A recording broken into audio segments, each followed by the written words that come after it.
she's not tired of life. She's tired of loving a man like me. But, she doesn't cry anymore.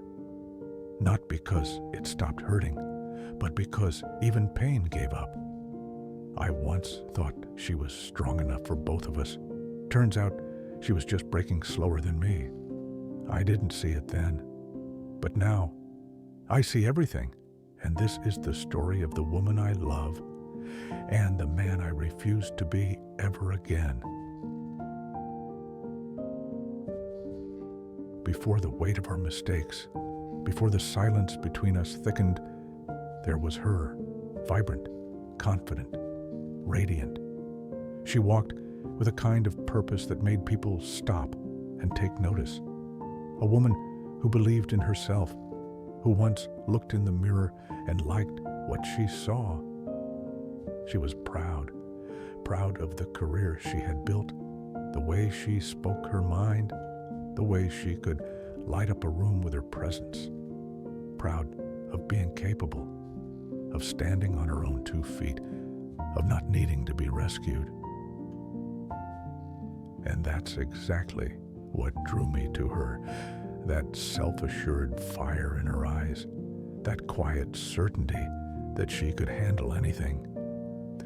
But over the years, I watched that fire dim, not because life got hard, but because I was supposed to shield her, and instead, I became the storm. She tried to warn me, tried to pull me back when I was chasing dreams that weren't ours, tried to ground me when I was high on the illusion of success. But I called it pessimism, lack of vision, as if her caution was a weakness instead of wisdom. I made decisions, reckless ones, investments I didn't fully understand, risks I took in secret, thinking I was being brave, thinking I was building something for our future. But all I was building was distance between us. And when it all crumbled, she didn't say, "I told you so." She just stayed quiet. And that silence, it cut deeper than any accusation. Because she had trusted me, and I had used that trust like a currency I didn't value.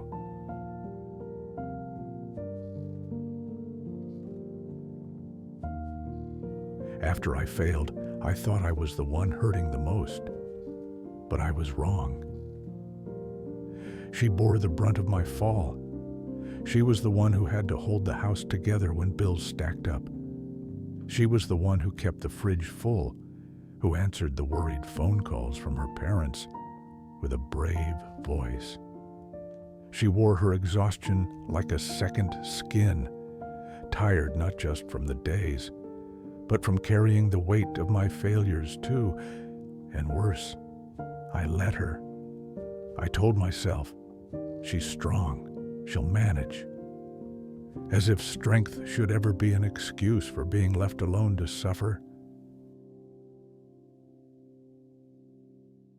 There was a day, I'll never forget it, when I walked past her sitting at the kitchen table, and she didn't even look up, hair unbrushed, eyes hollow, a cup of cold coffee in her hand, long since forgotten. I used to hear her hum while she cleaned, used to see her dance barefoot on the tiles. But now, there was no music left in her. She was still there, but the woman I knew had retreated somewhere deep, and I had no idea how to call her back. That's when it hit me. She wasn't just tired, she was breaking, and I was the one who made the first crack. There are moments when a man realizes he's standing at a cliff's edge, and he's already pushed the one he loves too close to falling. I could have walked away, let time do the healing, let the days go by in numb routine, but I couldn't.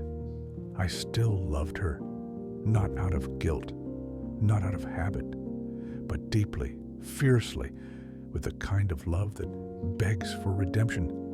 I wanted to rebuild what I had broken, not just our marriage, but her belief in herself, her spark, her smile. I had taken so much. Now it was time to give everything. I can't undo the past, can't erase the damage, can't make her forget the nights she cried quietly, facing the wall, while I slept unaware behind her. But I can be here, fully, steadily, not with grand gestures, but with quiet, stubborn presence.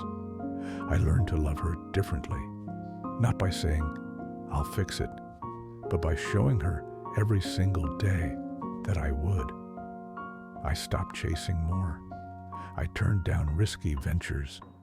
I took on the burden I once placed on her shoulders. I cleaned the kitchen, took our child to school, sat beside her at job interviews. I supported her when she doubted herself, the way she once supported me. And slowly I saw it, the way her posture changed, the way her voice regained its steadiness, the way one morning she stood at the mirror and smiled, not at me, but at herself. She was returning, and I know. She will once again hold her head high, proud of who she is, not because I told her to, not because I needed her to, but because she finally felt it again, from within.